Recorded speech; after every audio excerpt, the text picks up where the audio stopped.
Джеймс держал на руках свою 8-летнюю дочь, бережно обмывая ее тело. «Ты ушла слишком рано. Как мне жить без тебя?» «Ответь мне, дорогая», — вскрикнул отец, но наступила полная тишина. Но как только Джеймс вылил воду на ее волосы, он заметил нечто шокирующее, что заставило его замереть. Была полночь, и единственным источником света в спальне Джеймса была тусклая прикроватная лампа. В комнате слегка пахло зеленым чаем, который супруги пили перед сном. Джеймсу часто было трудно заснуть после чая, но как заботливый муж, он должен был угодить своей беременной жене Эмили, когда она предлагала им выпить вместе.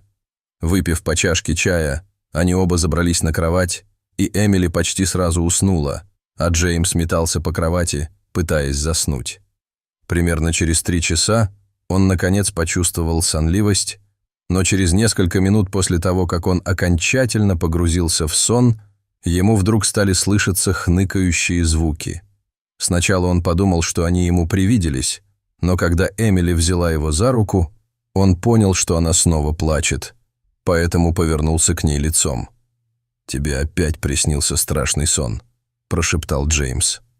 «Да, я умру. Я не смогу вырастить нашу дочь. Я видела это во сне», – заплакала Эмили. «Это всего лишь сон. Этого никогда не случится. Я не позволю, чтобы с тобой случилось что-то плохое», – заверил Джеймс. «Тогда почему мне каждую ночь снится этот сон? Он кажется таким реальным». Эмили зарыдала еще сильнее. Тогда она взяла Джеймса за руку и попросила пообещать ей, что он будет защищать их еще нерожденную дочь любой ценой. Но Джеймс сказал ей, чтобы она перестала говорить глупости.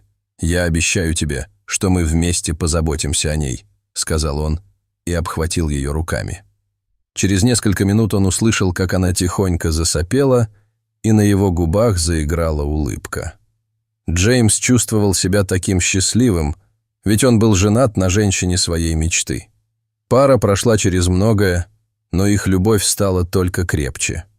Они поженились в возрасте 20 лет, и им пришлось ждать 10 лет, прежде чем Эмили забеременела. Беременность протекала без осложнений, и когда до срока осталось около 3 месяцев, пара начала делать необходимые приготовления. Они жили в небольшой деревне, где все друг друга знали и всегда были готовы помочь, поэтому соседи тоже приносили детские вещи. К сожалению, примерно за 7 недель до срока у Эмили внезапно отошли воды, и ее срочно отправили в местный родильный дом. У нее начались затяжные роды, и, что еще хуже, у нее сразу же поднялось давление. Находясь на родильном ложе, Эмили кричала: «Это происходит снова, точно так же, как я видела это во сне. Все повторяется». Медсестра пыталась успокоить ее, но Эмили продолжала задыхаться, ухудшая свое состояние.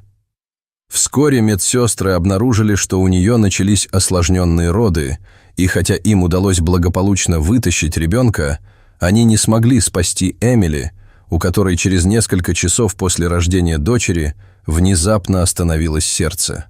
Словами не описать, что почувствовал Джеймс, узнав о смерти жены, и пообещал сделать все, чтобы защитить их дочь Лизу, как того хотела его жена. Если бы он только знал, что через 8 лет он будет планировать похороны своей любимой дочери. Когда Грейс узнала о смерти дочери, она решила переехать в дом Джеймса, чтобы иметь возможность заботиться о внучке. Сама Грейс была вдовой, и с тех пор, как умер ее муж, она в основном сидела дома. Поэтому переезд в дом Джеймса и забота о внучке скрасят ее скучную жизнь и заставят немного забыть о боли от потери дочери. В детстве Лиза была точной копией своей покойной матери. Как и Эмили, она любила искусство и цветы. Она часто просила отца купить для нее цветы, а когда ей исполнилось 3 года, вместе с бабушкой она посадила несколько цветов на переднем дворе. Лиза была спокойной, покладистой и послушной девочкой, но однажды она напугала своего отца и бабушку.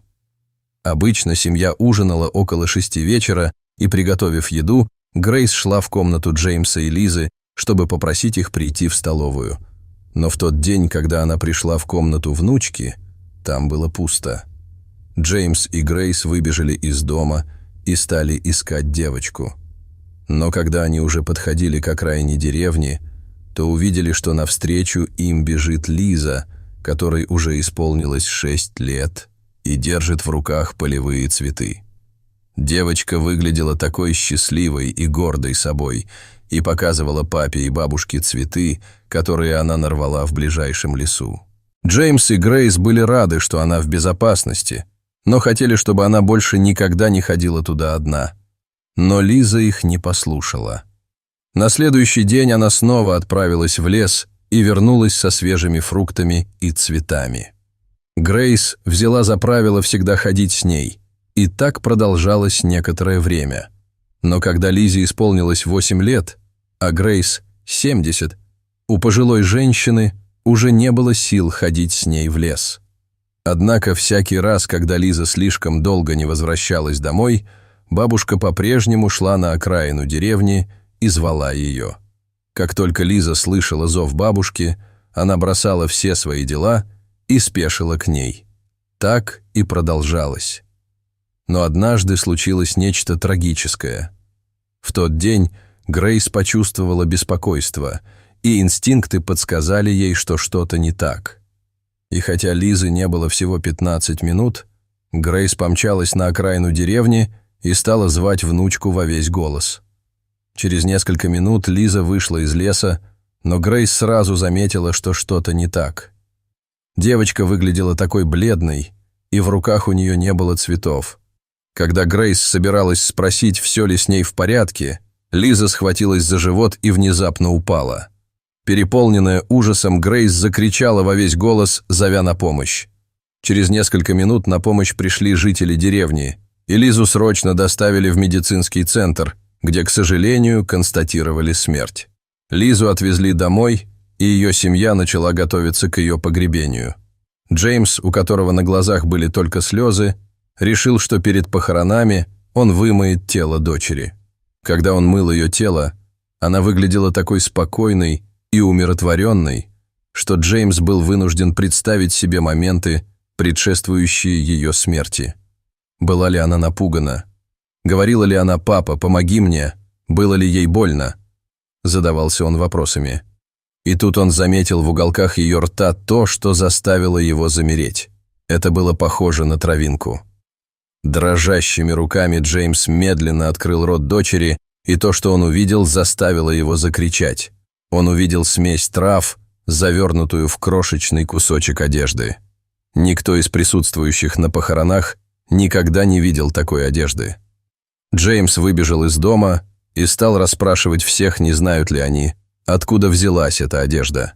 К счастью, кто-то рассказал ему, что в лесу живет народный целитель, которого видели в точно такой же одежде. Джеймс поспешил домой к дочери, а жители деревни, которые были не прочь помочь, отправились на поиски традиционного целителя. Оказалось, что этот человек был беглым преступником, который собирал редкие травы и продавал их нелегально. Как оказалось, однажды он увидел Лизу, гуляющую по лесу, и тут же придумал коварный план, который должен был принести ему много денег. Для начала он завоевал доверие девочки, поэтому всякий раз, когда она приходила в лес, он угощал ее свежими фруктами и цветами. И вот в тот день, когда Лиза упала в обморок, он дал ей травы, которые отец нашел у нее во рту. От этих трав Лиза погрузилась в глубокий сон. Таким образом, целитель мог быстро продать ее в семью, которая не могла родить ребенка, и заработать на этом много денег. Однако Грейс сорвала его планы, когда раньше обычного бросилась в лес и позвала Лизу. После тщательной погони полицейские в конце концов нашли целителя и посадили его за решетку. А что же случилось с Лизой? К счастью для девочки, Джеймс распознал во рту дочери сонные травы, отнес ее в комнату, накрыл одеялом, и примерно через 8 часов девочка естественным образом проснулась. С того дня Джеймс и Грейс старались никогда не выпускать Лизу из вида. Джеймс также был рад, что сдержал обещание, данное покойной жене, защищать их дочь. Дорогие зрители, как вы думаете, что чувствовал Джеймс, когда узнал о смерти дочери? Расскажите, пожалуйста, в комментариях. А если вам понравилось это видео, то ставьте лайк и подписывайтесь на наш канал. До свидания.